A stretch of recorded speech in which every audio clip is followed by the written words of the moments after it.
السلام علیکم دوستو، کیا ہم خدا کو دیکھ سکتے ہیں؟ کیا واقعہ خدا نظر آتا ہے؟ تو آئیں ایک واقعے کی طرف جس میں واقعہ خدا نظر آتا ہے۔ ایک عبادت گزار نے خدا کی زیارت کرنے کے لیے 40 دن کا چلہ کاٹا۔ دن کو روزہ رکھتا، رات کو قیام کرتا اور اعتکاف کی وجہ سے خدا کی مخلوق سے یکسر کٹا ہوا تھا۔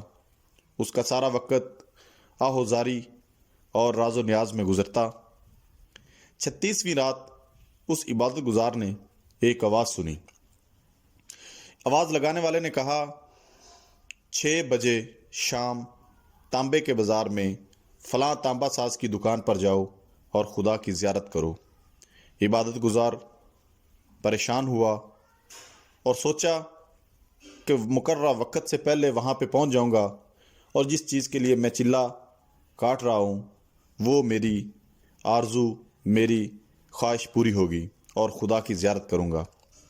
عبادت گزار مقررہ وقت سے پہلے تانبا مارکیٹ پہنچ گیا اور مارکیٹ کی گلیوں میں تانبا ساز کی اس دکان کو ڈھونڈنے لگا، اور وہ کہتا ہے کہ میں نے کیا منظر دیکھتا ہوں کہ ایک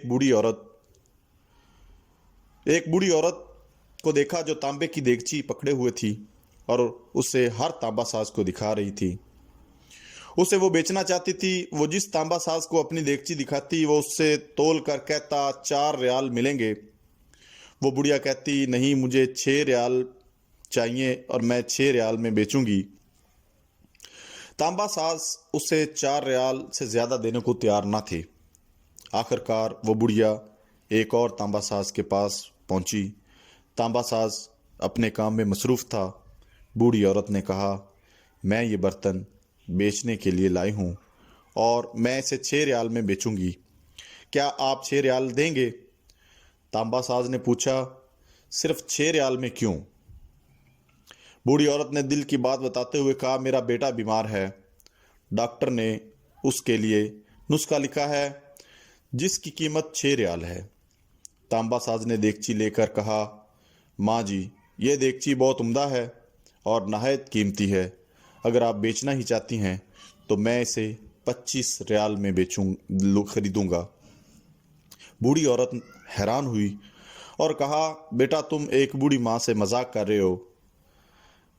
تو تانبا ساز نے کہا، ہرگز نہیں، میں واقعہ 25 ریال دوں گا۔ یہ کہہ کر اس نے برتن لیا اور بوڑھی عورت کے ہاتھ میں 25 ریال رکھ دیے۔ اب بوڑھی عورت بہت حیران ہوئی، دعا دیتی ہوئی جلدی اپنے گھر کی طرف چل دی، اور عبادت گزار جو 40 دن کا چلہ کاٹ رہا تھا وہ یہ سارا منظر اپنی آنکھوں سے دیکھ رہا تھا۔ جب وہ بوڑھی عورت چلی گئی تو عبادت گزار نے تانبے کی دکان والے سے پوچھا، چچا لگتا ہے آپ کو کاروبار نہیں آتا، بازار میں کم و بیش سبھی تانبے والے اس دیگچی کو تولتے اور 4 ریال سے زیادہ کسی نے اس کی قیمت نہیں لگائی، اور آپ نے 25 ریال میں اسے خریدا، اسی تانبا مارکیٹ میں جس میں اسے 4 ریال سے زیادہ کوئی نہ خرید رہا تھا۔